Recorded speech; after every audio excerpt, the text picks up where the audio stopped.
Price the Lord. കർത്താവിന്റെ അതിപരിശുദ്ധമായ നാം വാഴ്ത്തപ്പെടട്ടെ. ഈ നല്ല സമയത്ത് ഓർത്ത് ദൈവത്തെ സ്തുതിക്കുകയും വാഴ്ത്തുകയും ചെയ്യുന്നു.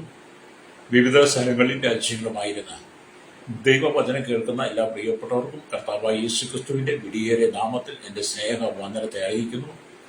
അല്പസമയത്തെ ദൈവവചന ചിന്തയ്ക്കായി ഒരു ദൈവവചന ഭാഗം വായിക്കുന്നു. ഉൽപ്പത്തി പുസ്തകം 5-ാം അധ്യായം അതിന്റെ 24-ാമത്തെ വാക്യം. ഹല്ലേലൂയ. ഹാനോക്ക് ദൈവത്തോട് കൂടെ നടന്നു, ദൈവം അവനെ എടുത്തുകൊണ്ടതിനാൽ കാണാതെയായി. ഹല്ലേലൂയ. വളരെ അനുഗ്രഹിക്കപ്പെട്ട നല്ല തിരുവെഴുത്താണ് വായിച്ചത്. ഹാനോക്കിനെ കുറിച്ച് അനവധി ദൈവിക സന്ദേശങ്ങൾ നമ്മൾ കേട്ടിട്ടുള്ളത് പോലെ ഹല്ലേലൂയ ഇന്ന് പകലും നാം ഈ വചനം കേൾക്കുമ്പോൾ അല്ലെങ്കിൽ കേട്ട് ഒരു കാതുകൊണ്ട് കേട്ട് ഒരു കാതിൽ കൂടെ ഇറങ്ങിപ്പോകാതെ കേട്ട വചന ഹൃദയത്തിന്റെ മാംസപ്പലകയിൽ എഴുതിച്ചേരണം. ഹല്ലേലൂയ. ഞാനൊരു സഹോദരനോട് എപ്പോഴും വചനം സംസാരിക്കുകയും പ്രസംഗിക്കുകയൊക്കെ ചെയ്യുമ്പോൾ ശുശ്രൂഷിക്കുകയൊക്കെ ചെയ്യുന്ന സമയങ്ങളിൽ പലപ്പോഴും അത് കഴിഞ്ഞ് അദ്ദേഹം എന്നോട് പറയും, എന്റെ പ്രശ്നം ഞാൻ ഒരുപാട് മീറ്റിങ്ങുകളിൽ കടന്നു പോകാറൊക്കെ ഉണ്ടാകും. ഞാൻ അവിടെ പോയി കയറും, ഒരു ചെവി കൊണ്ട് കേട്ട് ഒരു ചെവി കൊണ്ട് ഇറങ്ങിപ്പോകും. എനിക്കതിനകത്തൊന്നും വലിയ പ്രയോജനമൊന്നും ഉണ്ടായില്ലെന്ന് പറയുന്നത് ഒരു സഹോദരനുണ്ട് കേട്ടോ. എൻ്റെ ഏരിയ അങ്ങനെ ഒരുപാട് ആളുകളുണ്ട് കേട്ടോ. ചിലരൊക്കെ ഈ വചനം എത്ര കേട്ടാലും കുടം കമത്തി വെച്ച് വെള്ളം ഒഴിച്ചതുപോലെ, ചിലർക്കൊക്കെ വചനം കേട്ടത് ഓട്ടസഞ്ചിയിലിട്ടതുപോലെ, ചിലർക്കൊക്കെ പാടസ്ഥലത്ത് അല്ലെങ്കിൽ വഴിയരികെ മുള്ളിനിടയിൽ വീണതുപോലെ. എന്നാൽ അതിനിടയിൽ ചില ആളുകളുണ്ട് ഹാനോക്കിനെ പോലെ നല്ല സ്ഥലത്ത് അവൻ വിത്ത് വിതച്ച ആ വിധം 100 മീനയായി വിളഞ്ഞതുപോലെ. ആ വിശുദ്ധ വേദപുസ്തകം പഠിക്കുമ്പോൾ ദൈവം ആദിയിൽ ആകാശവും ഭൂമി സൃഷ്ടിച്ചു, ഭൂമിയിൽ വീണ്ടുന്ന എല്ലാ വൃക്ഷലതാദികളും മനുഷ്യനെ സൃഷ്ടിക്കുന്നതും മനുഷ്യന് ആവശ്യമായതെല്ലാം എല്ലാ പക്ഷിമൃഗജാതികളും എല്ലാം സൃഷ്ടിച്ചു. ഹല്ലേലൂയ. എന്നിട്ടാണ് വേദനയൊക്കെ ഉണ്ടാക്കിയിട്ടും മനുഷ്യനെ അവിടെ കുടിയിരുത്തി. ആ മനുഷ്യൻ സാത്താന്റെ വചനയിൽ പാപം ചെയ്ത് ആ പാപം മുഖാതെ ആ കുടുംബത്തിനകത്ത് എന്ത് ചെയ്തൊരു കുലപാതകം നടന്നു ഹാബേലിന്റെ. ഹല്ലേലൂയ. അതിനുശേഷമായിട്ട് അവൻ ജലപ്രളയത്താൽ സകല ജനത്തെയും ദൈവം മുക്കിക്കളതിനു മുമ്പ് ഒരു നീതിമാനെ ദൈവം വേർതിരിച്ചു. ആ നീതിമാനാണ് ഹാനോക്ക് എന്ന് പറയുന്നത്. ഹല്ലേലൂയ. സ്തോത്രം. ഹല്ലേലൂയ. ഇവിടെ ഹാനോക്ക് എന്ന് പറയുമ്പോൾ നമുക്ക് മനസ്സിലാക്കാൻ കഴിയുന്നത് അവൻ ദൈവത്തോട് കൂടെ നടന്നു. Price the Lord. ഇന്ന് പകൽ ഞാൻ നിങ്ങളോട് പറഞ്ഞു, ലോകമെമ്പാടുമുള്ള സകല ജനത്തെ നിങ്ങൾ പരിശോധിച്ച് നോക്കിയിട്ട് ദൈവത്തോട് കൂടെ നടക്കുന്ന ഒരു മനുഷ്യനുമില്ല. ഞാൻ അടക്കം പറയുക കേട്ടോ, ദൈവത്തോട് കൂടെ നടക്കുക എന്ന് പറഞ്ഞാൽ അത് ചില്ലറ കാര്യമൊന്നുമല്ല. എല്ലാവരും പറഞ്ഞ് ഞങ്ങൾ ദൈവത്തോടു കൂടെയാണ് ദൈവസംഘം, പക്ഷെ വെറുതെ പറയുന്നതാണ്. അങ്ങനെയുള്ളവരുടെ മനസ്സിനകത്തിരിക്കുന്ന ചിന്തകളും ചിന്താഗതികളുടെ നിരൂപണങ്ങളും അവരുടെ വായിൽ നിന്നുള്ള ഒട്ടച്ചൊല്ലുകളും കളിവാക്കുകളും ജീവിതത്തിലും ഒക്കെ കേട്ടാൽ അന്നേരം അറിയാം അവർ ദൈവത്തോടു കൂടെയാണ്. പക്ഷെ ഹാനോക്ക് അങ്ങനല്ല. ഹാനോക്ക് ദൈവത്തോട് കൂടെ നടന്നു, ദൈവത്തിന് പ്രീതിയുള്ളവനായിരുന്നു. ഹല്ലേലൂയ. ദൈവത്തിന് ഹാനോക്കിനെ വളരെ ഇഷ്ടമായിരുന്നു എന്നൊക്കെ ഞാൻ ചിന്തിക്കുന്നത്. കാരണം ദൈവസ്നേഹത്തിന്റെ ആഴങ്ങൾ ശരിയായിട്ട് മനസ്സിലാക്കിയവനാണ് ഹാനോക്ക്. ആ ഹാനോക്ക് എന്ത് ചെയ്തു? ഹല്ലേലൂയ.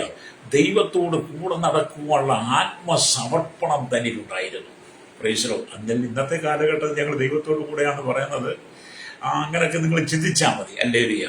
അപ്പം ജനങ്ങൾക്ക് അതുപോലെ ആകാശത്തെയും ഭൂമിയെ സൃഷ്ടിച്ച സർവശക്തനായ ദൈവത്തിന്റെ സന്നിധിയിൽ നമ്മളെ തന്നെ ഒന്ന് താഴ്ത്തണം.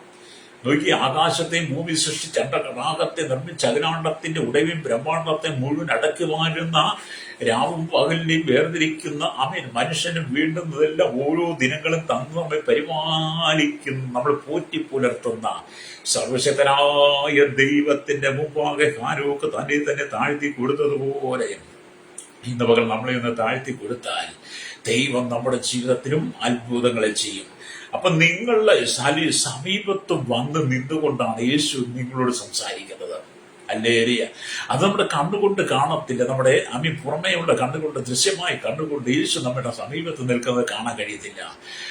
സ്തോത്രം. ഹാനോക്കിനും തന്റെ ദൃശ്യമായി കണ്ണുകൊണ്ട് ഒരുപക്ഷെ യഹോവയായി ദൈവത്തെ കാണാൻ കഴിഞ്ഞില്ലെങ്കിലും അവന്റെ ആത്മീയ കണ്ണുകൾ കൊണ്ട് അവന്റെ സമീപം നിൽക്കുന്ന യഹോവയായി ദൈവത്തെ ഹാനോക്ക് ദർശിച്ച ദൈവത്തോടു കൂടെ നടന്നതുപോലെ പുതിയ നിയമസഭയോട് ഈ കാലഘട്ടത്തിലെ ദൈവജനത്തോട് ഞാൻ പറയട്ടെ, ഹല്ലേലൂയ, നിന്റെ പുറമേയുള്ള കണ്ണല്ല ഹൃദയദൃഷ്ടി പ്രകാശിച്ചുകൊണ്ട് നിന്റെ ആത്മീയ കണ്ണ് തുറക്കപ്പെട്ടുകൊണ്ട് നിന്റെ സമീപം വന്നു നിൽക്കുന്ന യേശുവിനെ നീ കണ്ടുകൊണ്ട് യേശുവിനോടൊപ്പം നീ നടക്കുവാൻ തീരുമാനിച്ചാൽ നിന്റെ ജീവിതത്തിലും ഇന്നുവരെ കണ്ടിട്ടില്ലാത്ത ചില അത്ഭുതങ്ങളെ ദൈവം ചെയ്യും. രക്തം ചെയ്യും. വിശ്വസിക്കുന്ന ദൈവമക്കൾ സ്തോത്രം പറഞ്ഞാട്ട് ഞാൻ ഈ ദൈവത്തിനും പറയുമ്പോൾ ചിലരോടൊക്കെ ദൈവത്തിന്റെ ആത്മാവ് ഇടപെടുന്നത് നീ ദൈവത്തോട് കൂടെ നടക്കുവാൻ ആത്മസമർപ്പണത്തിലേക്ക് വരണമെന്നാണ്. ഹല്ലേലൂയ. അപ്പൊ ഹാനോക്ക് ഹല്ലേലൂയ സ്തോത്രം ഹല്ലേലൂയ ദൈവത്തിന് ഏൽപ്പിച്ചു കൊടുത്തു. ഞാൻ നിന്റെ സ്നേഹിതനായിരിക്കുവാൻ ആഗ്രഹിക്കുന്നു എന്ന് പറയുന്നു. അതുകൊണ്ടാണ് കർത്താവ് ഹാനോക്കിനെ സ്നേഹിതനായി സ്നേഹിച്ചവന്റെ കരം പിടിച്ച് 300 സംവത്സരം ആമേൻ ദൈവത്തോടൊപ്പം നടന്നവൻ. പ്രൈസലോ നമുക്ക് വായിക്കുമ്പോൾ കാണാം. വിൽപ്പത്തി പുസ്തകം 5-ാം അധ്യായം അതിന്റെ 21 തൊട്ടുള്ള വാക്യങ്ങളാണല്ലോ ഹാനോക്കിനെ പറഞ്ഞ് അവിടെ ഇങ്ങനെ എഴുതിയിരിക്കുന്നു. ഹാനോക്കിന് 65 വയസ്സായപ്പോൾ മെഥൂശലഹിനെ ജനിപ്പിച്ചു. മെഥൂശലഹിനെ ജനിപ്പിച്ച ശേഷം ഹാനോക്ക് 300 സംവത്സരം ദൈവത്തോടു കൂടെ നടന്ന പുത്രന്മാരെയും പുത്രിമാരെയും ജനിപ്പിക്കുകയും ചെയ്തു. ഹാനോക്കിന്റെ ആയുഷ്കാലം ആകെ 365 സംവത്സരമായിരുന്നു. ഹാനോക്ക് ദൈവത്തോടു കൂടെ നടന്നതുകൊണ്ട് അല്ലൊരിയ ദൈവം അവനെ എടുത്തുകൊണ്ടതിനാൽ കാണാതെയായി. അപ്പൊ ഹാനോക്ക് കുടുംബസ്ഥനാണ്. അല്ലെങ്കിൽ 65-ാമത്തെ വയസ്സിൽ മെഥൂശലഹിനെ ജനിപ്പിച്ചു. മെഥൂശലഹാണ് ഭൂമിയിലെ ഏറ്റവും പ്രായം കൂടിയ മനുഷ്യൻ. 969 വയസ്സുണ്ട്. അല്ലേലിയ ഒന്ന് ഓർത്തു നോക്കിയ. എന്നിട്ട് പുത്രന്മാരെയും പുത്രിമാരെയും കുടുംബ ജീവിതം നയിക്കുമ്പോൾ തന്നെ, ഒരു കുടുംബസ്ഥനായിരിക്കുമ്പോൾ തന്നെ, കുടുംബ ഉത്തരവാദിത്വം ഉള്ളപ്പോൾ തന്നെ, ഒരുപക്ഷെ ഇന്നത്തെ പോലെ കുടുംബത്തിനകത്ത് പ്രശ്നങ്ങളൊക്കെ അന്നും ഉണ്ടായിരിക്കണം ഹാനോക്കിന്റെ മക്കൾ. എങ്കിൽ പോലും അതിന്റെ എല്ലാം നടുവിൽ ആമേൻ ദൈവത്തിന്റെ വലം കൈയെ പിടിച്ചുകൊണ്ടൊരു കുഞ്ഞ് നടക്കുന്നത് പോലെ, അപ്പന്റെ കൈയെ പിടിച്ചുകൊണ്ട് മകൻ നടക്കുന്നത് പോലെ ഹാനോക്ക് ദൈവത്തിന്റെ കരങ്ങളിൽ പിടിച്ചിരുന്നു. അതുകൊണ്ട് ദൈവത്തിന്റെ കരം ഹാനോക്കിനെയും പിടിച്ചിരുന്നു. നമുക്കങ്ങനെ കഴിയുമോ? ഹല്ലേലൂയ സ്തോത്രം. നമുക്കങ്ങനെ കഴിയും. ഇന്നത്തെ ആത്മീയ ഗോളം നമുക്കൊന്ന് ചിന്തിച്ചു നോക്കിയേ.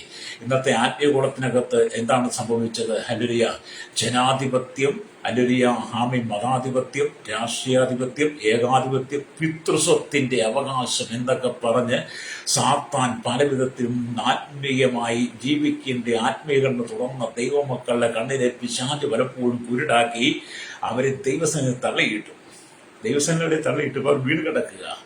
ഇപ്പൊ അവർക്ക് ആത്മീയത ഒന്നുമില്ല. ഇപ്പൊ അവരുടെ നമ്മുടെ ആത്മീയ ദൈവമക്കളുടെ കരങ്ങളിലൊന്നും ദൈവം പിടിച്ചിട്ടേ ഇല്ല. പിടിച്ചിട്ടുണ്ടെങ്കിൽ ഒന്ന് കാണിക്കാം. ഹല്ലേലൂയ. സ്വഭാവം കണ്ട് സ്തോത്രം. ഹല്ലേലൂയ.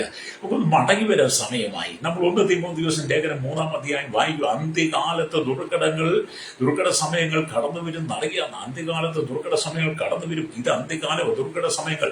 ദൈവസഭയ്ക്ക് മുഴുവൻ അന്ത്യകാലം വന്നപ്പോഴത്തേക്കും ദൈവസഭ മുഴുവൻ ദുർഘടങ്ങൾ കൊണ്ട് നിറയപ്പെട്ടു. ദൈവമക്കളുടെ ജീവിതങ്ങൾ മുഴുവൻ ദുർഘടമായി മാറി. ജാതികൾ എന്ന പോലെ, ലോകമനുഷ്യൻ എന്ന പോലെ ദൈവമക്കളുടെ അതേ അനുഭവത്തെ ദുർഘട സമയങ്ങൾ. അതിന്റെ നടുവിൽ ഒരു അന്ത്യകാല ഉണർവ് വേണ്ടി ആര് പ്രാർത്ഥിച്ച് ഹാനോക്കിനെ പോലെ വിശുദ്ധി ജീവിപ്പാൻ ആമേൻ യഹോവയായി ദൈവത്തിന്റെ കരങ്ങളിൽ സമർപ്പിച്ചു കൊടുത്ത് താഴ്ത്തി കൊടുക്കാൻ ആഗ്രഹിക്കുന്നു, അവർക്ക് മാത്രമേ നിത്യത്തിലേക്ക് പ്രവേശിക്കാൻ കഴിയുള്ളൂ. ഹല്ലേലൂയ. രക്തം ചെയ്യാം. അപ്പൊ ഇവിടെ നമ്മൾ ദൈവത്തിന്റെ വചനം വായിക്കുമ്പോൾ അല്ലേലൂയ അവൻ 300 സംവത്സരം തുടർച്ചയായി ആമേൻ ദൈവത്തോട് കൂടെ നടന്നു. 300 വർഷം. 1-2 നേരം കേട്ടോ. നമുക്കൊരു 3 മിനിറ്റ് ദൈവത്തോട് കൂടെ നടക്കാൻ ഭയങ്കര പാടാണ്. 3 മിനിറ്റ് ദൈവത്തോടു കൂടെ നടക്കണമെങ്കിൽ നമ്മൾ എത്ര കഷ്ടപ്പെട്ട, അല്ലെങ്കിൽ എത്ര ചിന്തകളും ചിന്താഗതികളും നിരൂപണങ്ങളും ഒക്കെ നമ്മുടെ മനസ്സിനകത്തൂടെ കയറി ഇറങ്ങി പോയി അതിനകത്ത് എന്തെല്ലാം കോലാഹലം ഉണ്ടാക്കും. അതെല്ലാം കോലം ഉണ്ടാക്കും. എന്നാൽ നോക്കിയ ഹാനോക്ക് എന്ന് പറഞ്ഞ 300 വർഷം ദൈവത്തോടു കൂടെ നടക്കുക. പരാതികളിലെ, പരിഭവങ്ങളിലെ, വിദ്വേഷങ്ങളിലെ പകയില്ല. ഒന്നും അവനെ കുറിച്ച് പറയുന്നില്ല. ഉൽപ്പത്തി പുസ്തകം 5-ാം അധ്യായം 21-25 വാക്യങ്ങൾ മാത്രമേ മനുഷ്യനെ പറയുന്നെങ്കിൽ ആ മനുഷ്യന്റെ ജീവിതം എത്ര ഭയങ്കരമായിരുന്നു, എത്ര ശ്രേഷ്ഠമായിരുന്നു. ഇന്ന് പകൽ എന്നെ കേൾക്കുന്ന മാതാപിതാക്കളെ നീ മടങ്ങി വന്ന് നിന്റെ ജീവിതം ഒന്ന് ക്രമീകരിച്ച് ദൈവസേന താഴ്ത്തി കൊടുക്കുക. നിന്റെ കുടുംബത്തെ ഉയർത്തുവാൻ ആഗ്രഹിക്കുകയാണ്. ഹാനോക്കിന്റെ ദൈവത്തെ ഉയർത്തിയതുപോലെ നിന്റെ കുടുംബത്തെ ഉയർത്തുവാൻ ആഗ്രഹിക്കുമ്പോൾ, നിന്റെ കുടുംബത്തെ ദൈവം ഒന്ന് പണിതെടുപ്പാൻ ആഗ്രഹിക്കുമ്പോൾ നീ ദൈവസേന താഴ്ത്തി കൊടുക്കണം. നീ കടന്നു പോകുന്ന ദുരന്ത മേഖലകൾ, കഷ്ട മേഖലകൾ, ദുഃഖ മേഖലകൾ, നിന്റെ ജീവിതത്തിൽ നീ അനുഭവിക്കുന്ന പ്രതിസന്ധികൾ, ഹല്ലേലൂയ അതിന്റെ നടുവിൽ ദൈവത്തിനെ ഉയർത്താൻ ആഗ്രഹിക്കുന്നു. കഴിഞ്ഞ കാലങ്ങളിൽ നീ അനുഭവിച്ച വേദന, സങ്കടങ്ങൾ, ദുഃഖങ്ങൾ, കണ്ണുനീരുകൾ, ഹല്ലേലൂയ വിശ്വാസത്തിന്റെ പേരിൽ നീ അനുഭവിച്ച മാനസികമായ പീഡകൾ, അതെല്ലാം നിന്റെ ജീവിതത്തിൽ ഉണ്ടെന്ന് കർത്താവിനറിയാം. അതെല്ലാം നിന്റെ മുമ്പിൽ ഇരിക്കുന്ന നീ കണ്ണുനീർ തൂക്കിക്കൊണ്ട് കണ്ണുനീർ വാർക്കുന്ന ഈ സമയത്ത്, ഹല്ലേലൂയ നീ കണ്ണുനീരോടെ ഇരിക്കുന്ന സമയത്ത് ഹാനോക്കിനെ വലം കൈ പിടിച്ച ദൈവം, ഹാനോക്കിനെ കൂടെ കൂട്ടിയ ദൈവം, ഹാനോക്കിനെ സ്നേഹിച്ച ദൈവം, ഹല്ലേലൂയ നിന്നെയും കൂടെ കൂട്ടുവാൻ, നിന്നെ ചേർത്ത് നടത്തുന്നതിന്റെ വലം കൈ പിടിക്കുവാൻ ഹാനോക്കിനെ ഉയർത്തിയതുപോലെ ദൈവം നിന്നെയും നിന്റെ കുടുംബത്തെ ഉയർത്താൻ പോകുന്നു. ഇന്ന് പകൽ പരിശുദ്ധമാവ് ചിലരോടൊക്കെ ശക്തമായി ദൂതറിയുകയാണ്. ഹാനോക്കിനെ മാനിച്ച പോലെ ദൈവം നമ്മുടെ കുടുംബത്തെ മാനിക്കാൻ ആഗ്രഹിക്കുക. രക്തം ചെയ്യും. തകർച്ചയുടെ നടുവിൽ ദൈവത്തിനെ ഉയർത്തും. പ്രതികൂലത്തിന് നടുവിൽ ദൈവത്തിനെ ഉയർത്തും. പ്രശ്നങ്ങളുടെ നടുവിൽ ദൈവത്തിനെ ഉയർത്തും. പ്രതിസന്ധികളേറെ കടന്നു വരുമ്പോൾ, പ്രതികൂലങ്ങൾ കടന്നു വരുമ്പോൾ അതിന് മുമ്പിൽ നമ്മൾ വാടി തളർന്നു പോകാതെ പ്രതിസന്ധികളെ എങ്ങനെ ജീവിക്കാൻ കഴിയുമെന്ന് നമ്മൾ തിരിച്ചറിയണം. ഈ പ്രതിസന്ധികളെ എങ്ങനെ ജീവിക്കാൻ കഴിയുമെന്ന് നമ്മൾ ഈ ലേഖനങ്ങൾ വായിച്ചാൽ മതി. കാരണം അപ്പോസ്തലന്മാരൊക്കെ കടന്നു, പ്രത്യേകിച്ച് പൗലോസിന്റെ ജീവിതമൊക്കെ പഠിച്ചാൽ പ്രതിസന്ധികളെ എങ്ങനെ തരണം ചെയ്യുവാൻ കഴിയുമെന്ന് തന്റെ ജീവിതാനുഭവത്തിലൂടെ പൗലോസ് രേഖപ്പെടുത്തി വെച്ചിരിക്കുന്നത് കാണാൻ കഴിയും. നമുക്ക് പ്രതിസന്ധികളുണ്ട്, പ്രശ്നങ്ങളുണ്ട്, വെല്ലുവിളികളുണ്ട്.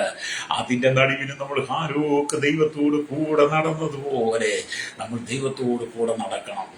മറ്റൊരാളുടെ കാര്യങ്ങൾ നമ്മൾ അന്വേഷിക്കാതെ ചെയ്യാനൊന്നും പോകേണ്ടതേ. അപ്പൊ ഇവിടെ അല്ലെങ്കിൽ നമ്മൾ ദൈവത്തിന് വചനം വായിക്കും. അങ്ങനെ തന്നെയാണ് നോഹയും ദൈവത്തോടൊപ്പം സഞ്ചരിച്ചത്. ഈ ഉൽപ്പത്തി പുസ്തകം 5-ാം അധ്യായം തീർന്നു കഴിയുമ്പോൾ 6-ാം അധ്യായത്തിലേക്ക് വരുമ്പോൾ കാണുന്ന മനുഷ്യന്റെ ദുഷ്ടത വർദ്ധിച്ചുവെന്ന. ഹല്ലേലൂയ.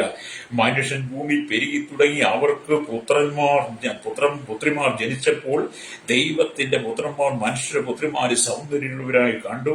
തങ്ങൾക്ക് ബോധിച്ച് ഏവരെയും ഭാര്യമായി എടുത്തു എന്നൊക്കെ അവിടെ കാണുന്നുണ്ട്. എന്ന് പറഞ്ഞാൽ ദൈവത്തിന്റെ പുത്രന്മാരും മനുഷ്യരുടെ പുത്രിമാരും ഇവിടെ പറയുന്ന ദൈവപുത്രന്മാർ വീണുപോയ ദൂതന്മാരാണെന്ന് വിശ്വസിക്കുന്നവരുണ്ട്. തങ്ങളുടെ വാഴ്ച കാത്തുകൊള്ളാതെ സ്വന്തം വാസനം വിട്ടുപോയ ദൂതന്മാരാണെന്ന് പറയുന്നവരുണ്ട്. അവരെപ്പറ്റി തിരുവെഴുത്ത് പറയുന്നത് യൂദയുടെ പുസ്തകം 6 കാണാം, 2 പത്രോസിന്റെ ലേഖനം 2:4 കാണാൻ കഴിയും. പാപം ചെയ്ത ദൂതന്മാർ എന്നാണ് പറയുന്നത്.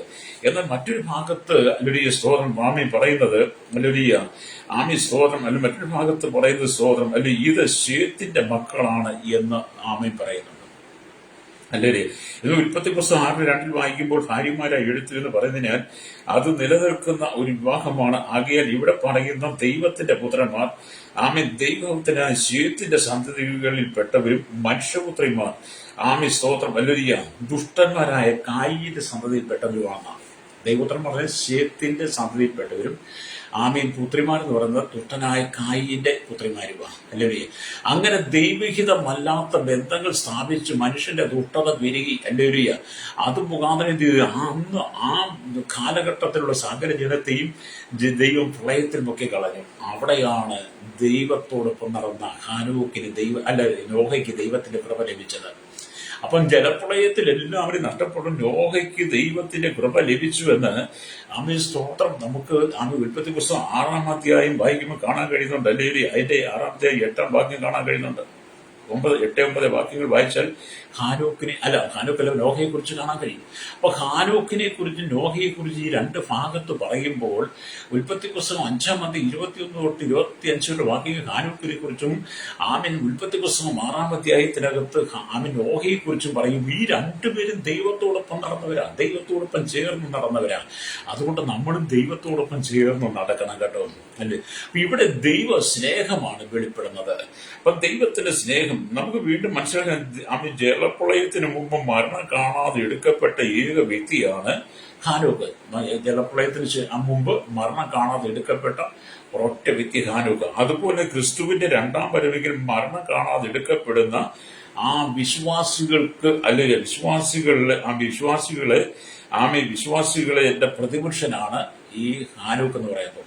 അപ്പം മരണം കാണാതെ എടുക്കപ്പെട്ടവന് നമ്മൾ കർത്താവായ യേശുക്രിസ്തുവിന്റെ വരവെങ്കിൽ മരണം കാണാതെ എടുക്കപ്പെടുന്നവരുടെ പ്രതിപുരുഷനാണ് ഹാനോക്ക് എന്നാണ് ഇതിന്റെ ചരിത്ര ഭാഗത്ത് രേഖപ്പെടുത്തിയിരിക്കുന്നത്. എങ്കിലും അതാണെങ്കിലേ നമുക്ക് ഹാനോക്കിനെ പോലെ ദൈവത്തിലേക്ക് മടങ്ങി വരാം. നാം ദൈവത്തിന്റെ വചനമൊക്കെ വായിക്കുന്നവർക്ക് മനസ്സിലാക്കാൻ കഴിയുന്ന ഒരു ഭാഗമുണ്ട്. പഴയ നിയമത്തിലേക്ക് വരുമ്പോൾ 1 ശമൂവേലിന്റെ പുസ്തകം 18-ാം അധ്യായം അതിന്റെ 1, 2, 3 വാക്യങ്ങൾ വായിക്കും. ഇങ്ങനെ കാണുന്നുണ്ട്. ദാവീദ് ശൗലിനോട് സംസാരിച്ചു തീർന്നപ്പോൾ യോനാഥാന്റെ മനസ്സ് ദാവീദിന്റെ മനസ്സോട് പറ്റിച്ചേർന്ന് യോനാഥാൻ അവനെ സ്വന്തം പ്രാണനെ പോലെ സ്നേഹിച്ചു. ശൗലെന്ന് അവനെ ചേർത്തുകൊണ്ട് അവന്റെ പിതൃഭവനത്തിലേക്ക് മടങ്ങിപ്പോകുവാൻ അവനെ അനുവദിച്ചില്ല. യോനാഥാൻ ദാവീദിനെ സ്വന്തം പ്രാണനെ പോലെ സ്നേഹിക്കൊണ്ട് അവനുമായി സഖ്യത ചെയ്തു. കണ്ടോ? ദാവീദും യോനാഥാനും തമ്മിലുള്ള വലിയ സ്നേഹബന്ധം. സ്വന്തം പ്രാണനെ പോലെ യോനാഥാൻ അല്ലെങ്കിൽ ദാവീദിനെ സ്നേഹിച്ചു എന്നാണ്. അല്ലേ? ഇത് തന്നെയല്ലേ പേര് ഹാനൂക്കിന് സ്വന്തം പ്രാണനെ പോലെ യഹോവയായ ദൈവം ഹാനൂക്കിനെ സ്നേഹിച്ചു. ഹാനൂക്കും ദൈവത്തെ സ്നേഹിച്ചു. അല്ലേ? ആ സ്നേഹബന്ധത്തിന്റെ വില എത്ര ആഴമാണ്. പഴയ നിയമത്തിലെ ദാവീദിന് യോനാഥാനെ തമ്മിൽ വളരെ അല്ലെ മികച്ച സൗഹൃദമുണ്ടായിരുന്നു. യോനാഥാൻ ദാവീദിനെ തന്റെ ജീവന് അല്ലെ സ്വതന്ത്രം ജീവന തുല്യമായി സ്നേഹിച്ചു. യോനാഥാന്റെ മനസ്സ് ദാവീദിന്റെ മനസ്സോട് പറ്റിച്ചേർന്നു. യോനാഥാൻ അവനെ സ്വന്തം പ്രാണനെ പോലെ സ്നേഹിച്ചു. യോനാഥാൻ ദാവീദിനെ സ്വന്തം പ്രാണനെ പോലെ സ്നേഹിക്കൊണ്ട് അവനുമായി സഖ്യത ചെയ്തു നമ്മൾ വായിച്ചല്ലോ. അതുകൊണ്ട് എന്നെ കേൾക്കുന്ന പ്രശ്നയാകയാൽ യോനാഥാൻ തന്റെ മേലങ്കിയും വാളും വില്ലും മരക്കച്ചിയും ദാവീദിന് കൊടുത്തു. ഓർമ്മ നോക്കി, യോനാഥാന്റെ അല്ലെങ്കിൽ മേലങ്കിയും വാളും വില്ലും അരക്കച്ചിയും ഒരിക്കലും തന്റെ അപ്പനായിരിക്കുന്ന ശൗൽ അറിയാതെ കൊടുക്കാൻ പാടില്ല. അതോ അങ്ങനെ കൊടുക്കാൻ നിയമമില്ല. ആ സാഹചര്യത്തിനാണ് യോനാഥാൻ തന്റെ ഏറ്റവും പ്രിയപ്പെട്ടവ, തന്റെ ഏറ്റവും ശ്രേഷ്ഠകരമായ ആ അരക്കച്ചി അല്ലെങ്കിൽ തന്റെ മേലങ്കിയും ആ വാളും വില്ലും ദാവീദിന് കൊടുക്കുന്നത്. അപ്പൊ എത്രമാത്രം യോനാഥാൻ ദാവീദിനെ സ്നേഹിച്ചു എന്ന് നമ്മൾ മനസ്സിലാക്കണം. ഇവിടെ എന്നെ കേൾക്കുന്ന സ്നേഹിത കുടുംബത്തിനകത്ത്, ജീവിതത്തിനകത്ത്, ജീവിത സഭയ്ക്കകത്ത് യോനാഥാൻ ദാവീദിനെ സ്വന്തം പ്രാണനെ പോലെ സ്നേഹിച്ചതുപോലെ നിങ്ങൾ കുടുംബത്തിനകത്ത് എന്നെ കേൾക്കുന്ന സഹോദരന്റെ ഭാര്യമാരോട് പറഞ്ഞ സഹോദരന്മാരെ, ഭാര്യ ഭർത്താക്കന്മാർ സ്വന്തം പ്രാണനെ പോലെ സ്നേഹിക്കുകയാണെങ്കിൽ പിന്നെ അതിനകത്തൊരു കുടുംബകരം വരത്തില്ല. ഇന്നത്തെ സ്വന്തം പ്രാണനെ പോലെ ഭർത്താവിനെ സ്നേഹിക്കുന്ന ഏത് സഹോദരിയുള്ളത്? സ്വന്തം പ്രാണനെ പോലെ സ്നേഹിക്കുന്ന ഏത് സഹോദരനുള്ളത്? എവിടെ ചെന്നാലും നമ്മൾ കണ്ടുകൊണ്ടിരിക്കുന്നതല്ലേ, പ്രത്യേകിച്ച് സോഷ്യൽ മീഡിയ വളർന്നു കഴിയുമ്പോൾ കണ്ടുകൊണ്ടിരിക്കുന്നില്ല ഓരോന്നും. എത്രമാത്രം അക്രമങ്ങൾ, അരാജകത്വം, കൊലപാതകങ്ങൾ, എന്തെല്ലാം പേര് നടക്കുന്നത്. പക്ഷെ ഇവിടെ യോനാഥാൻ സ്വന്തം പ്രാണനെ പോലെ ദാവീദിനെ സ്നേഹിച്ചതുകൊണ്ട് എന്ത് ചെയ്തു?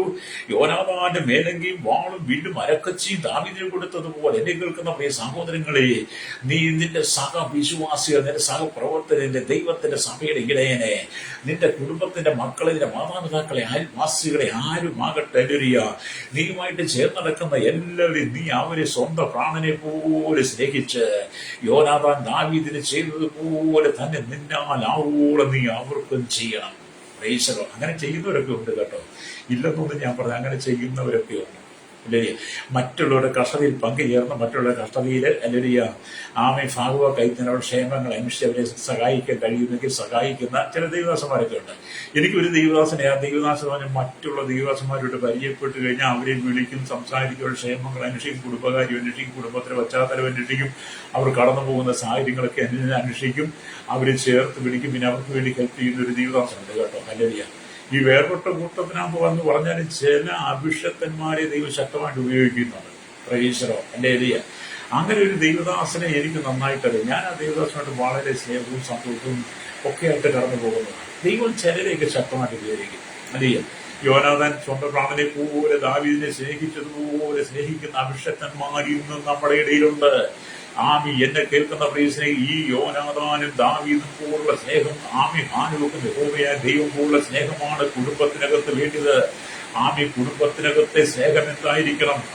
ദൈവം ഹാനൂക്കിന്റെ കരങ്ങളെ പിടിച്ചു. ഹാനൂക്ക് ദൈവത്തിന്റെ കരങ്ങളിൽ പിടിച്ചതുപോലെ യോനാഥാൻ സ്വന്തം പ്രാണനെ പോലെ ദാവീദിനെ സ്നേഹിച്ച് യോനാഥാൻ ഉണ്ടായ ദാവീദിനെ കൊടുത്തതുപോലെ ഇന്ന പകൽ എന്നെ കേൾക്കുന്ന പ്രിയ നിന്റെ കുടുംബത്തിന്റെ അനുഭവം അതേ നിലയിലേക്ക് വരട്ടെ. ഞാൻ പറയുന്ന ഭാഗങ്ങൾ എടുത്ത് ആവർത്തിച്ച് പറയുന്നത് എന്തുകൊണ്ടാണെന്ന് പറയാമോ?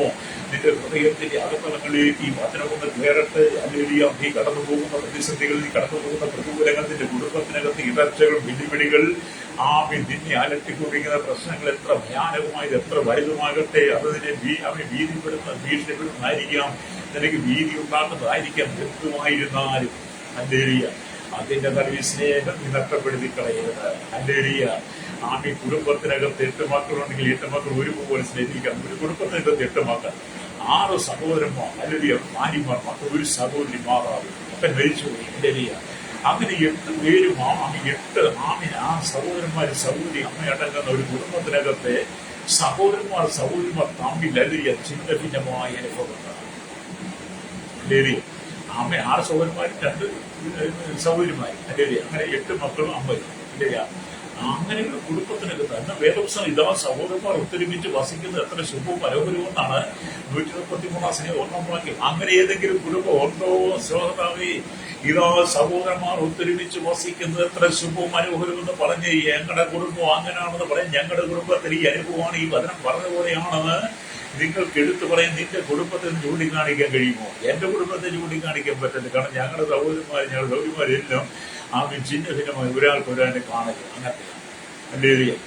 നല്ലത് പറഞ്ഞാലും അല്ലിയ ദോഷമായിരുന്നു, ചീത്ത പറഞ്ഞാലും ദോഷം. എന്ത് പറഞ്ഞു? ചീത്ത എന്ന് പറയുമ്പോൾ വലിയ ചെറുതെ ചീത്ത എന്നൊക്കെ പറയുന്നതിനേക്കട്ടെ ഈ ഗുരുവായൂർ ബുദ്ധിയുള്ള ചീത്ത എന്ന് പറയുന്ന വഴക്ക് പറയില്ല. അവർ ചീത്ത പറഞ്ഞ പോലെ വഴക്ക് പറഞ്ഞില്ല. അത് തെറ്റിദ്ധരിക്കരുത്. ഇവിടെ യോനാഥാൻ ദാവീദിനെ സ്നേഹിച്ചതുപോലെ നമുക്ക് മറ്റുള്ളവരെ സ്നേഹിക്കാൻ കഴിയണം. ഇന്നത്തെ ആത്മീയ നേതൃത്വം നിങ്ങൾ കണ്ടില്ലേ? ആത്മീയ നേതൃത്വം എന്ന് പറഞ്ഞാൽ ഇന്നത്തെ കാലഘട്ടത്തിൽ ആത്മീയമായ നേതൃത്വം, വേർപെട്ട ദൈവമക്കൾ, വേർപെട്ട കൂട്ടം എന്നൊക്കെ പറയുന്ന വിശുദ്ധന്മാരെന്ന് പറയുന്ന വിശുദ്ധിയുടെ വേഷഭൂഷണത്തിൽ അണിഞ്ഞ് പ്രച്ഛന്ന വേഷധാരികളായി ഞങ്ങൾ ദൈവത്തിന്റെ കരം പിടിച്ചിട്ട്, ദൈവം ഞങ്ങളുടെ കരത്തെ പിടിച്ചിട്ടുണ്ട് പറഞ്ഞു നടക്കുന്ന അനുഭൂതി ദൈവഭക്തന്മാർ, വിശ്വാസികൾ തമ്മിൽ കടിപിടിയാണ്. ഒരു എല്ലും കഷ്ണം ഒരു നായുടെ മുമ്പിൽ ഇട്ട് എടുത്തു കഴിഞ്ഞാൽ അത് കണ്ടുകൊണ്ട് മറ്റൊരു നായ് വരും. അതിരിക അങ്ങനെ നായെല്ലാം കൂടെ മണം പിടിച്ച് വന്നു കഴിയുമ്പോഴത്തേക്ക് ഈ എല്ലും കഷ്ണത്തിന് വേണ്ടി നായ്ക്കൾ കടികുടി ഊട്ടുന്ന പോലെ ഇന്നത്തെ ആത്മീയ ലോകം. എൻ്റെ കർത്താവ് ഇതൊക്കെ കണ്ടിട്ട് ചിരിക്കുക, കർത്താവ് ചോദിക്കുക, എടാ ഞാൻ എന്തിനാണ് ഭൂമിയിലേക്ക് വന്നത്? എടാ നേതാക്കന്മാരെ, ഞാൻ എന്തിനാ ഭൂമിയിലേക്ക് വന്നത്? ഞാൻ ഭൂമിയിലേക്ക് വന്ന് നിന്നെ കുടപ്പെടുത്താൻ വേണ്ടി, നിന്നെ ശരിയാക്കാൻ വേണ്ടിയിട്ടല്ലേ? എന്റെ സ്നേഹം നിനക്ക് തരാൻ വേണ്ടിയല്ലേ? ഞാൻ ജീവൻ തന്നല്ലേ, സ്വന്തം പ്രാണം തന്നല്ലേ, എന്റെ രക്തം തന്നല്ലേ നിന്നെ ഞാൻ സ്നേഹിച്ചത്? നിന്നെ ഞാൻ സഭയെ ഏൽപ്പിച്ചു, നീ സഭയുടെ ഉത്തരവാദിത്തം നിനക്ക് തന്നു, സഭയുടെ ശുശ്രൂഷനാക്കി. ഇന്ന് നീ എന്താണ് കാണിക്കുന്നത് എന്ന് കർത്താവ് ചോദിക്കുന്നുണ്ടായിരിക്കാം. കർത്താവ് നമ്മളെ കണ്ടിട്ട് ചിരിക്കുക, നമ്മൾ ചെയ്യുന്നത് കണ്ടിട്ടേ. ഹല്ലേലൂയ, സ്തോത്രം. ഇവിടെ കർത്താവ് ചിന്തിച്ചു നോക്കിയേ. കർത്താവ് യേശുക്രിസ്തു പിതാവായി ദൈവം തന്റെ പുത്രനായിരിക്കുന്ന യേശുക്രിസ്തുവിനെ ഭൂമിയിലേക്ക് അയച്ചു. പിതാവിനെ യോനാഥാൻ അല്ലെങ്കിൽ ദാവീദിനെ സ്വന്തം പ്രാണനെ പോലെ സ്നേഹിച്ച പോലെ യേശു ഭൂമിയിലായതുകൊണ്ട് പിതാവിനെ അതുപോലെ സ്നേഹിച്ചു, പിതാവ് അതുപോലെ യേശുവിനെ സ്നേഹിച്ചു. അതുകൊണ്ടാണ് യേശുക്കത്തുള്ള ശുശ്രൂഷകളൊക്കെ അത്രമാത്രം ദൗത്യത്തോടെ അത് കൃത്യമായി യേശു ചെയ്തെടുത്തത്. ഹല്ലേലൂയ. അതുകൊണ്ട് എന്നെ കേൾക്കുന്ന സ്നേഹിത, വീണ്ടും നമ്മൾ ദൈവത്തിന്റെ വചനം വായിക്കുമ്പോൾ ഈ യോനാഥാനെ കുറിച്ച് ദാവീദിന് മുൻപ് വിലപിക്കുന്ന ഒരു കാര്യമുണ്ട്. നമ്മൾ 2 ശമൂവേലിന്റെ പുസ്തകത്തിൽ വീഴുമ്പോൾ കാണുന്നുണ്ട് ശൗലിന്റെ മകനായി യോനാഥാനും പെട്ടുപോകുന്നു, മരണപ്പെടുന്നു. മരണപ്പെട്ട് കഴിയുമ്പോൾ ദാവീദിന്റെ ഒരു വലിയ ഭാരമുണ്ട്. ആ ഭാരത്തെ കുറിച്ച് വേദപുസ്തകങ്ങൾ 2 ശമൂവേലിന്റെ പുസ്തകം 1-ാം അധ്യായം അതിന്റെ 25, 26, 27 വാക്യങ്ങൾ വായിക്കുമ്പോൾ കാണുന്നുണ്ട്, യുദ്ധമധ്യേ വീരന്മാർ പട്ടുപോയത് എങ്ങനെ? നിന്റെ ഗിരികളിൽ യോനാഥാൻ നിഹിതനായല്ലോ. ഹല്ലേലൂയ. ദാവീദിന്റെ വിലാപോ കേട്ടോ. ഹല്ലേലൂയ. യോനാഥാനെ, എന്റെ സഹോദര, നിന്നെ പോലെ ഞാൻ ദുഃഖിക്കുന്നു. ഞാൻ നിന്നെ ചൊല്ലി, യോനാഥാനെ എന്റെ സഹോദരൻ, നിന്നെ ചൊല്ലി ഞാൻ ദുഃഖിക്കുന്നു. നീ എനിക്ക് ആദിവാത്സലനായിരുന്നു. ദാവീദ് പറയാ, നിന്നെ ചൊല്ലി ഞാൻ ദുഃഖിക്കുന്നു, നീ എനിക്ക് ആദിവാത്സലനായിരുന്നു. ഹല്ലേലൂയ. നിന്റെ പ്രേമം, ഹല്ലേലൂയ, നിന്റെ പ്രേമം ഹല്ലേലൂയ കളത്രപ്രേമത്തിലും വിസ്മയമേറിയത്. ഹല്ലേലൂയ. വീരന്മാർ പട്ടുപോയത് എങ്ങനെ? യുദ്ധായുധങ്ങൾ നശിച്ചു പോയിട്ട് എന്ന് പറഞ്ഞ് ദാവീദിന്റെ ഒരു വിലാപം നമുക്കവിടെ കാണാൻ കഴിയും. അപ്പൊ എത്രമാത്രം ദാവീദും യോനാഥാനെ സ്നേഹിച്ചു. ഹല്ലേലൂയ. എന്നെ കേൾക്കുന്ന നമുക്ക് ഈ കാലഘട്ടത്തിൽ സ്നേഹം ആവശ്യം. ആ സ്നേഹം ഉണ്ടെങ്കിൽ മാത്രമേ നമുക്ക് നിത്യതയിലൊക്കെ എത്താൻ കഴിയുള്ളൂ. ഇവിടെ നമ്മൾ അങ്ങോട്ടും ചാടി ഇങ്ങോട്ടും ചാടി, അവിടെയും കൂടി ഇവിടെയും കൂടി, അവിടുത്തെ ഏഷണി ഇവിടെ പറഞ്ഞ്, ഇവിടുത്തെ ഏഷണി അവിടെ പറഞ്ഞ് നമ്മൾ അങ്ങനെ ജീവിച്ചാൽ നമുക്ക് ദൈവരാജ്യത്തിൽ ചെല്ലാൻ പറ്റത്തില്ല. കാരണം 300 വർഷം അല്ലെങ്കിൽ ദൈവത്തോടൊപ്പം നടന്ന ഹാനോക്കിനെ കുറിച്ച് ഒരു പരാതി പറയാൻ ഉലകത്തിലാർക്കും കഴിയത്തില്ല. ഹല്ലേലൂയ, സ്തോത്രം. അത്ര വിശുദ്ധമായ രീതിയിൽ വിശുദ്ധിയുടെ പദവിയിൽ കുടുംബ ജീവിതം നയിക്കുമ്പോൾ തന്നെ ഹാനോക്ക് ജീവിച്ചിരുന്നു, അതുപോലെ നോഹ ജീവിച്ചിരുന്നു. ഹല്ലേലൂയ. യോനാഥാനും ദാവീദുമായുള്ള സ്നേഹം, ഹല്ലേലൂയ. നമ്മുടെ ഉള്ളിൽ സ്നേഹമുണ്ടോ? ആ സ്നേഹമുണ്ടെങ്കിൽ മാത്രമേ നമുക്ക് ദൈവത്തിന് കഴിയണം. യോനാഥാൻ മരിച്ചപ്പോൾ ദാവീദിന് സഹിപ്പാൻ കഴിഞ്ഞില്ല. യോനാഥാൻ മരിച്ചപ്പോൾ ദാവീദിന് സഹിപ്പാൻ കഴിഞ്ഞില്ല. യോനാഥാനെ, എന്റെ സഹോദരാ, നിന്നെ ചൊല്ലി ഞാൻ ദുഃഖിക്കുന്നു. നീ എനിക്ക് ആദിവാത്സലനായിരുന്നു. നിന്റെ പ്രേമം കളത്രപ്രേമത്തിലും വിസ്മയമായിരുന്നു. ഹല്ലേലൂയ. മാത്രമല്ല, എന്റെ സ്നേഹിതനായ യോനാഥാൻ നിമിത്തം ഞാൻ ആരോടും ആരോടും ദയ കാണിക്കും എന്ന് പറഞ്ഞ്. ഹല്ലേലൂയ. ഇത് പറയാ, എന്റെ സ്തോത്രം, എന്റെ സ്നേഹിതനായ യോനാഥാൻ നിമിത്തം ഞാൻ ആരോട് ദയ കാണിക്കുമെന്ന്. പ്രൈസറോ ഹല്ലേലൂയ. എന്നിട്ട് യോനാഥാന്റെ പുത്രനായിരിക്കുന്ന മെഫീബോശത്തിനോട് ദയ കാണിച്ചു. അവൻ 2 കാലും മുടന്തനായിരുന്നിട്ട് പോലും തന്നോടുകൂടെ അരമനയിലെ മേശയെങ്കിൽ ഭക്ഷണം കഴിപ്പാൻ വിധത്തിൽ അവൻ ദയ കാണിച്ചു എന്നുള്ളതാണ് യോനാഥാനോടുള്ള സ്നേഹബന്ധം. യോനാഥാനുള്ള ആ വലിയ ബന്ധം മുഖാന്തരം യോനാഥാൻ പെട്ടുപോയപ്പോൾ, മരിച്ചപ്പോൾ അതിന് തക്കതായ അവയെ കരുണ കാണിക്കാൻ ആരുണ്ട് എന്ന് ദാവീദ് അന്വേഷിച്ചപ്പോൾ യോനാഥാന്റെ മകനായിരിക്കുന്ന മെഫീബോശത്ത് 2 കാലും തളർന്നു പോയവനാ. അവനെ ദാവീദിന്റെ കൊട്ടാരത്തിൽ വിളിച്ച് ഹല്ലേലൂയ, ദാവീദ് കൊട്ടാരത്തിൽ തന്റെ അരമനയിലെ മേശയിൽ നിന്ന് ഭക്ഷണം കഴിപ്പാൻ യോനാഥാന്റെ മകനായിരിക്കുന്ന മെഫീബോശത്തിന് ദാവീദ് അവസരം കൊടുത്തു. കാരണം ദാവീദിന്റെ മനസ്സ് നമ്മൾ ചിന്തിച്ചു നോക്കണം. ചിലക്ക് ഈ ദാവീദിനെ കുറിച്ച് ഇന്നും വിമർശിക്കുന്നുണ്ട്. പക്ഷെ വേദപുസ്തകം പറയാതിരിക്കാൻ പറ്റത്തില്ലല്ലോ. വേദപുസ്തകം പറയുമ്പോൾ പഴയത് നിയമം എല്ലാം പുതിയതും എല്ലാം നമ്മൾ പറയണം. അല്ലെ പിന്നെ ഈ പഴയ നിയമം പുതിയ നിയമം വെക്കേണ്ട കാര്യമില്ല. ഞാൻ പഴയ നിയമത്തിലും പുതിയ നിയമത്തിലെ 2 ഭാഗങ്ങൾ ഉച്ചരിക്കുന്ന സംസാരിക്കുന്ന ആളാണ്. ഹല്ലേലൂയ. എനിക്ക് രണ്ടും അത് വ്യത്യസ്തമായിട്ട് തോന്നിയിട്ടില്ല. രണ്ടും മേഖലയായിട്ട് തോന്നിയിട്ടില്ല. പഴയ നിയമം എന്റെ കയ്യിൽ ഉള്ളത് കൊണ്ടാണ് പുതിയ നിയമത്തിൽ എനിക്ക് പാപത്തെ ജയിക്കാൻ കഴിയുന്നത്. അല്ലേ? പഴയ നിയമം എന്റെ കയ്യിൽ ഇല്ലായിരുന്നെങ്കിൽ എനിക്ക് പുതിയ നിയമത്തിൽ പാപത്തെ ജയിക്കാനും കഴിയില്ല. പഴയ നിയമത്തിൽ ഉള്ളത് കൊണ്ടാണ് ഞാൻ ഈ സ്നേഹത്തെ, ദൈവത്തിന്റെ കൃപയെ, വിശുദ്ധിയെ ഒക്കെ മനസ്സിലാക്കുന്ന ഈ പഴയ നിയമം ഉള്ളത് കൊണ്ടാണ്. അല്ലെങ്കിൽ അതിനകത്തെ വ്യക്തികളെ കുറിച്ച് പഠിക്കുന്നുണ്ട്. ആ വ്യക്തികൾ ഒരിക്കലും ദൈവമായിട്ട് ഞങ്ങൾ പ്രസംഗിക്കുന്നില്ല. ആ വ്യക്തികളെ ദൈവം ഉപയോഗിച്ച് നമ്മൾ പറഞ്ഞു. അതെന്തിനാണെന്ന് ചോദിച്ചാൽ നമുക്കൊരു ഗുണപാഠമാണ്, ഗുണദോഷമാണ്. എൻ്റെ അതുകൊണ്ട് എന്നെ കേൾക്കുന്ന ഇതുപോലെ തന്നെയാണ് യോബിന്റെ ജീവിതം കേട്ടോ. ഹാനോക്കിന്റെ ജീവിതം, ഹല്ലേലൂയ, യോനാഥാനും ഹല്ലേലൂയ ദാവീദും തമ്മിലുള്ള ബന്ധം. അതുപോലെ തന്നെ യോബിനെ കുറിച്ച് പഠിക്കുമ്പോൾ യോബിന്റെ പുസ്തകം 2-ാം അധ്യായം അതിന്റെ 11-ാമത്തെ വാക്യത്തിലേക്ക് വരുമ്പോൾ ഇങ്ങനെ കാണുന്നുണ്ട്. അനന്തരം തേമാനായ എലിഫസ്, ശൂഹിനായ ബിൽദാദ്, നയമാത്യനായ സോഫർ എന്നിങ്ങനെ യോബിന്റെ 3 സ്നേഹിതന്മാർ സ്തോത്രം സ്നേഹിതന്മാർ ഈ അനർത്ഥമൊക്കെയും അവന് ഭവിച്ചത് കേട്ടപ്പോൾ അവർ ഓരോരുത്തൻ താത്താന്റെ സ്ഥലത്ത് നിന്ന് പുറപ്പെട്ട് അവനോട് സഹതപിപ്പാനും അവനെ ആശ്വസിപ്പിക്കാനും പോകണമെന്ന് തമ്മിൽ പറഞ്ഞു. ഹല്ലേലൂയ. അപ്പൊ യോബിന്റെ ജീവിതത്തിനകത്തും വലിയ പ്രതിസന്ധികൾ വന്നപ്പോൾ, പ്രശ്നം കടന്നു വന്നപ്പോൾ യോബിനെ പിടിച്ചു നിൽക്കാൻ കഴിയാത്തതിന്റെ മനസ്സിനെ അലട്ടുന്ന, തന്റെ ജീവിതത്തെ തന്നെ തകിടം മറിച്ച് കളയുന്ന പ്രതിസന്ധികൾ, തന്റെ ആടുമാട് കന്നുകാലികളെല്ലാം തകർന്നു, തന്റെ വീട് തകർന്നു, 10 മക്കളും തകർന്നു. അങ്ങനെ മനസ്സ് തകർന്നിരിക്കുന്ന യോബിനെ കുറിച്ച് കേട്ടപ്പോൾ തന്റെ സ്നേഹിതന്മാർ യോബിന്റെ അടുക്കൽ കടന്നു വന്ന് യോബിനെ ആശ്വസിപ്പിക്കണമെന്ന് അവർക്ക് തോന്നല്. ഹല്ലേലൂയ. വീണ്ടും നമുക്ക് ദൈവത്തിന്റെ വചനമായി കാണുന്നുണ്ട്. യോബിന്റെ പുസ്തകം 2-ാം അധ്യായം 13-ാമത്തെ വാക്യത്തിലേക്ക് വരുമ്പോൾ അവന്റെ വ്യസനം അതികഠിനമെന്ന് കണ്ടിട്ട് അവർ ആരും ഒരു വാക്കും മിണ്ടാതെ 7 രാപ്പകൽ അവരോടുകൂടെ നിലത്തിരുന്നു. അപ്പൊ ഇവര് വന്നു. ആരൊക്കെയാ വന്നത്?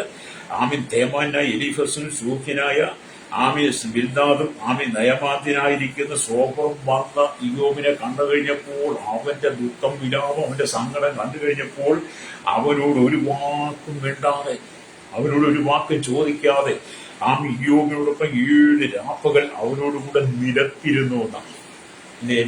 ഇന്നത്തെ നമ്മുടെ ദൈവദാസന്മാർക്കൊക്കെ നിലത്തിരിക്കാൻ ഭയങ്കര മടിയാണ്. പക്ഷെ യോബിനോട് നിലത്തിരുന്നു. എന്നെ കേൾക്കുന്ന പ്രശ്നിക്കുക, യോബിന് 3 സ്നേഹിതന്മാർ ഉണ്ടായിരുന്നു. അവരുടെ പേരുകൾ എന്താ? എലിഫസ്, ബിൽദാദ്, സോഫർ എന്നാണല്ലോ. യോബിന് ഭവിച്ച അനർത്ഥമൊക്കെയും അറിഞ്ഞിട്ട് അവരോടുകൂടെ സഹകരിപ്പാനും അവരെ ആശ്വസിപ്പാനുമായി അവർ വന്നു. യോബിനെ കണ്ടയുടനെ അവർ ഉറക്കെ കരഞ്ഞു വസ്ത്രം കീറി പൊടിയിൽ അല്ലെങ്കിൽ പൊടിവാരി മേലോട്ട് പൊടിവാരി മേലോട്ട് വലയിൽ വിതറിയുന്ന ഹല്ലേലൂയ ഈ ഒരു പുസ്തകത്തിൽ വായിച്ചത്. അവന്റെ വ്യസനം ഹല്ലേലൂയ അതികഠിനമെന്ന് കണ്ടിട്ട് അവർ ആരും ഒരു വാക്കും വിട്ടാതിരുന്നു. ഇതൊക്കെ ഒരു വലിയ പാഠമായിട്ട് നമുക്ക് തന്നിരിക്കും. ഇന്നത്തെ തലമുറ പഠിക്കരുതാ, ഇന്നത്തെ കുടുംബം പഠിക്കരുതാ കേട്ടോ. നമുക്ക് ദൈവമായുള്ള സ്നേഹം എത്ര വലുതാണെന്ന് നമ്മൾ തിരിച്ചറിയണം. എന്നിട്ട് യോബിനെ കുറിച്ച് നമ്മൾ വായിക്കുമ്പോൾ കാണുന്നു, യോബ് ഇത്രമാത്രം കഷ്ടതയിൽ പോയെങ്കിലും അവനെ ആശ്വസിപ്പിക്കാനൊക്കെ അനേകർ വന്നെങ്കിലും അവസാനം യോബിന്റെ പുസ്തകം 42-ാം അധ്യായം 10-ാം വാക്യത്തിലേക്ക് വായിക്കുമ്പോൾ കാണുന്നത് യോബ് തന്റെ സ്നേഹിതന്മാർക്ക് വേണ്ടി യോബ് തന്റെ സ്നേഹിതന്മാർക്ക് വേണ്ടി പ്രാർത്ഥിച്ചപ്പോൾ യഹോവയുടെ സ്ഥിതിക്ക് ഭേദം വരുത്തി. മുമ്പേ ഉണ്ടായിരുന്നൊക്കെയും യഹോവ യോബിന് ഇരട്ടിയായി കൊടുത്തു. അവന്റെ സകല സഹോദരന്മാരും അവൻ മുമ്പേ അവന് പരിചയമുള്ളവരൊക്കെയും അവന്റെ അടുക്കൽ വന്ന് അവന്റെ വീട്ടിൽ അവരോടുകൂടെ ഭക്ഷണം കഴിച്ചു എന്നാണ്. യോബിന് ഇത്രയും കഷ്ടം വന്നിട്ടും യോബ് ദൈവത്തോട് കൂടെ നടന്നു. ഹാനോക്ക് ദൈവത്തോടു കൂടെ നടന്നപോലെ ലോക ദൈവത്തോടു കൂടെ നടന്നപോലെ യോബും ദൈവത്തോട് കൂടെ നടക്കുകയാണ്. നമുക്ക് അങ്ങനെ വേണം നമ്മൾ നടക്കാൻ, അവന് യോബിനെ പോലെ. അപ്പൊ യോബിന്റെ സ്ഥിതിക്കിന്റെ ഒരു മാറ്റം ദൈവം കൊടുക്കുന്നുള്ളതാണ്. ചില സ്നേഹിതന്മാർ വെള്ളം നിറഞ്ഞു കിടക്കുന്ന കുളത്തിൽ ജീവിക്കുന്ന കുളക്കോഴികളെ പോലെയാണ്. ചില സ്നേഹിതന്മാര് വെള്ളം നിറഞ്ഞു കിടക്കുന്ന വെള്ളം നിറഞ്ഞ കുളം കണ്ടിട്ടുണ്ട്. ആ കുളത്തിൽ കിടക്കുന്ന ജീവിക്കുന്ന കുളക്കോഴികളെ പോലെയാകുന്നു. കുളത്തിൽ ജലമുള്ളത് വരെ അവർ നല്ലവണ്ണം സന്തോഷിച്ചാണ്. ഈ കുളക്കോഴിയുടെ കാര്യം ഇവരാണ്. കുളത്തിൽ വെള്ളം ഉള്ളണം വരെ ആ കുളക്കോഴി വെള്ളത്തെ കാണത്തുള്ളൂ. അതുവരെ അവരുടെ വെള്ളത്തിൽ സന്തോഷിച്ച് ഉല്ലസിച്ച് ഒക്കെ നടക്കും. അതായത് കയ്യിൽ കാശുള്ളവരെ മാത്രമേ ഈ കാലഘട്ടത്തിൽ ആർക്കിഷ്ടമുള്ളൂ. കയ്യിൽ കാശില്ലാതെ വന്നു കഴിഞ്ഞാൽ കുളം പറ്റുമ്പോൾ കുളക്കോഴി വിട്ടുപോയെന്ന് പറഞ്ഞ പോലെ ഇന്നത്തെ പണം ഉണ്ടെങ്കിൽ എല്ലാവരും നമ്മുടെ കൂടെ കാണും, പണമില്ലെങ്കിൽ ആരും നമ്മുടെ കൂടെ കാണത്തില്ല. കുളത്തിലെ ജലം വറ്റിപ്പോകുമ്പോൾ ഈ പക്ഷികൾ പറന്നു പോകുന്നു. മുടിനായ പുത്രന്റെ സ്നേഹിതന്മാരും അങ്ങനെയായിരുന്നു. അപ്പന്റെ മുതലും വാങ്ങി ദൂരദേശത്ത് യാത്രയിൽ ദുർനടപ്പ് ആചരിച്ച് ജീവിച്ചവന്റെ കയ്യിലെ പണം എല്ലാം തീർന്നു കഴിഞ്ഞപ്പോൾ ഈ ദൂർത്തുപുത്രന്റെ കൂട്ടുകാരും വിട്ടുപോയി. എന്നെ കേൾക്കുന്ന സ്നേഹിത, ഭൂമിയിലുള്ളവരെല്ലാം വിട്ടുപോകും, പക്ഷെ സ്വർഗത്തിലുള്ള ദൈവം നിന്നോട് കൂടെ ഇരിക്കും. അവിടെ ഞാൻ നിങ്ങൾക്ക് വേണ്ടി പ്രാർത്ഥിക്കാനായിട്ട് ആഗ്രഹിക്കുക. എന്താണ് നമ്മൾ വായിച്ചത്? ഒന്ന്, ഹാനോക്ക് ദൈവത്തോടു കൂടെ നടന്നു. 2, നോഹ ദൈവത്തോടു കൂടെ നടന്നു. 3, യോനാഥാൻ ദാവീദിനെ സ്വന്തം പ്രാണനെ പോലെ സ്നേഹിച്ചു. ദാവീദും യോനാഥാനെ സ്വന്തം പ്രാണനെ പോലെ സ്നേഹിച്ചു. സ്തോത്രം. 4, യോബ് തന്റെ ജീവിതത്തെ കഷ്ടങ്ങൾ പ്രതിസന്ധികൾ കടന്നു വന്നപ്പോൾ എന്ത് ചെയ്തു? യോബ് അടിപതറിപ്പോകാതെ ദൈവത്തോട് കൂടെ നടന്നു. ദൈവം യോബിനോട് കൂടെ നടന്നു. എന്നെ കേൾക്കുന്നവരേക്ക് നമ്മൾ കുളത്തിൽ കിടക്കുന്ന കുളക്കോഴിയെ പോലെ ആകരുത്. കുളം മറ്റും കുളക്കോഴി പറന്നു പോകുന്ന പോലെ പണമുള്ളപ്പോൾ മാത്രം നമ്മോട് കൂടെ ആള് കാണും, പണമുണ്ടെങ്കിൽ മാത്രമേ നിന്നോട് കൂടെ ആള് കാണത്തുള്ളൂ. അതുകൊണ്ട് അങ്ങനെ ആയിരിക്കരുത്. സ്തോത്രനായിരിക്കുന്നവരുടെ കയ്യിലെ പണം തീർന്നപ്പോൾ അവന്റെ കൂട്ടുകാർ വിട്ടുപോയത് ഈ കാലഘട്ടത്തിൽ വളരെ സൂക്ഷിക്കണം. കണ്ണുകളടച്ചാട്ടെ. നിങ്ങൾ ഹാനോക്കിനെ പോലെ വിശുദ്ധ ജീവിതം നയിക്കാൻ ദൈവത്തിന് ഏൽപ്പിച്ചു കൊടുത്തതെങ്കിൽ കർത്താവ് അത്ഭുതം ചെയ്യും. പരിശുദ്ധ ഞങ്ങളുടെ നല്ല ദൈവം ഈശോയ്ക്ക് പിതാവി, അനുഗ്രഹിക്കപ്പെട്ട നല്ല സമയത്തിനായി വരെ കേട്ടുകൊണ്ടിരുന്ന കേരളത്തിൽ ലോക രാജ്യങ്ങൾ 800 കോടി ജനത്തിനായി ശൈശവത്തിനും ബാല്യത്തിനും കൗമാരും യൗവനത്തിനും വാർത്തയും രാലുവൃത്തരും അശമ യാചകർ ഓർഫണേജ് ഓട്ടഞ്ഞു തടവറയിലായിരിക്കുന്ന സകല ജനത്തിൽ ജാതി മത വർഗ വർണ്ണ വ്യത്യാസമില്ല ഗുഡിലോട്ട് കോട്ടനാഴ്ച പാർക്കുന്നതിന്റെ പ്രിയപ്പെട്ടവര് ദൈവരങ്ങൾ ഏൽപ്പിക്കുന്നു. കർത്താവി ജനമെല്ലാം ദൈവത്തോട് കൂടെ നടക്കുവാൻ ഹാനോക്ക് ദൈവത്തോട് കൂടെ നടന്നതുപോലെ നോഹ ദൈവത്തോട് കൂടെ നടന്നതുപോലെ യോനാഥാനെ കർത്താവി ദാവീദിനെ സ്വന്തം പ്രാണനെ പോലെ സ്നേഹിച്ചതുപോലെ യോബിനെ ദൈവം കരുതിയതുപോലെ കർത്താവ് ഈ കാലഘട്ടത്തിനോട് ജനത്തെ എടുത്ത് കരങ്ങളിലേക്ക് തെറ്റുകുറ്റങ്ങളെല്ലാം നീക്കി മടങ്ങി വന്ന് കർത്താവോട് ചേർന്നിട്ട് ഒരു തലമുറയിൽ ഏൽപ്പിക്കണമേ. കുടുംബത്തിനകത്തെ ഐക്യത, സമാധാന, സന്തോഷം നിലനിൽക്കട്ടെ. ചിന്ന ഭിന്നമായിക്കട്ടെ. കുടുംബങ്ങൾ സമാധാന സന്തോഷമില്ലാതെ പാപശാപ രോഗവേദനകൾ കടന്നു പോകുന്ന കുടുംബങ്ങളില്ല. ദൈവസേനയ്ക്ക് മടങ്ങി വന്ന ഒരു മനസ്സാന്തരം കൊടുക്കണമേ. ഇന്ന് പകലുകൾ ഞങ്ങളുടെ കുടുംബങ്ങളെല്ലാം ഐശ്വര്യമായി അനുഗ്രഹിക്കണമേ. തെറ്റുകളെല്ലാം ദൈവം ക്ഷമിക്കണമേ എന്ന് പ്രാർത്ഥിക്കുന്നു.